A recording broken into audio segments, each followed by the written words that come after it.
படம் எடுத்துட்டா படம் வாங்குறதும் ரொம்ப கஷ்டம். இன்னைக்கு வாங்குறதுக்கு பெருசாக யாருமே இல்லை. இன்னைக்கு அப்படிலாம் இல்லை. கண்டென்ட்டாகவே தூக்கி வைக்கிற இடத்துக்கு வந்து போயிட்டாங்க. எல்லா பெரிய நிறுவனங்களுமே அப்படி ஒரு சூழலுக்கு வந்துட்டாங்க. எல்லோருக்கும் வணக்கம். மேடையில் இருக்கிற எல்லா பெரியவங்களுக்கும் வணக்கம். உண்மையிலே வந்து தயாரிப்பாளர் கிடைக்காம தன்னுடைய கதையை தேடிட்டு அழிஞ்சிட்டு இருந்தேன் மாரி செல்வராஜ் எனக்கு தயாரிப்பாளராகவே உயர்ந்திருக்கிறது வந்து ரொம்ப சந்தோஷம்.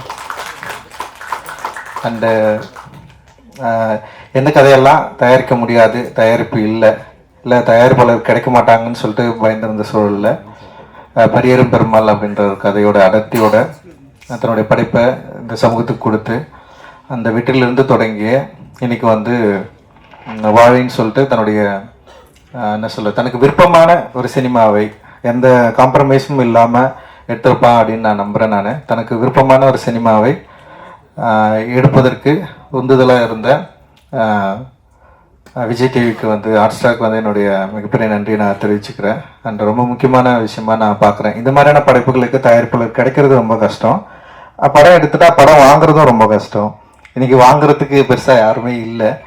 ஏன்னா ஓடிடி பிளாட்ஃபார்ம்ஸ் வந்து ஓப்பன் ஆனோடனே சின்ன படங்களுக்கு நிறைய மரியாதை இருந்தது.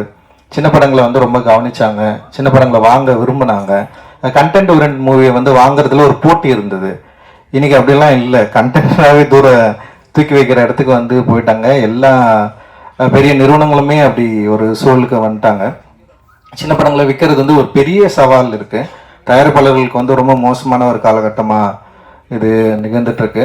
ஸோ இது எப்படி மாறும்னு தெரில. ஆனால் அந்த வகையில் வந்து மாரி செல்வராஜ் தப்பிச்சிட்டான்னு நினைக்கிறேன்.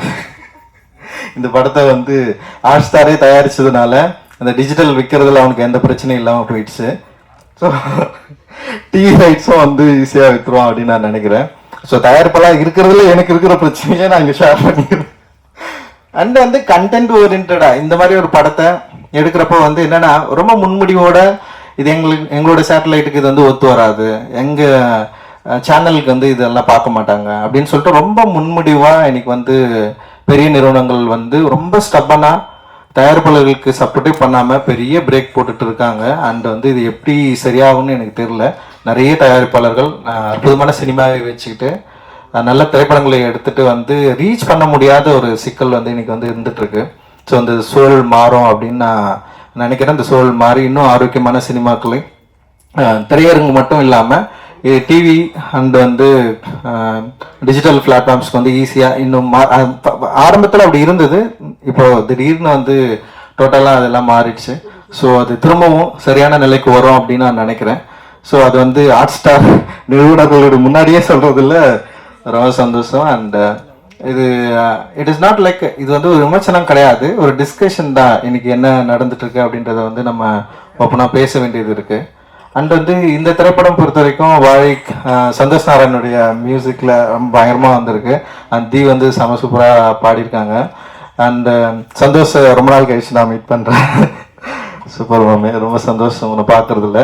அண்ட் வந்து வாழை வந்து நிச்சயமாக சந்தோஷ்க்கும் மாரி செல்வராஜுக்கும் இன்னும் நெருக்கமான ஒரு படைப்பாக இருக்கும் அப்படின்னு நான் வந்து நம்புகிறேன். ரொம்ப க்ளோஸான ஒரு படைப்பாக இருக்கும் அப்படின்னு நான் நம்புகிறேன். இது வந்து மக்களுக்கு ரொம்ப பிடிக்கும் அப்படின்னும் எனக்கு வந்து தோணுது.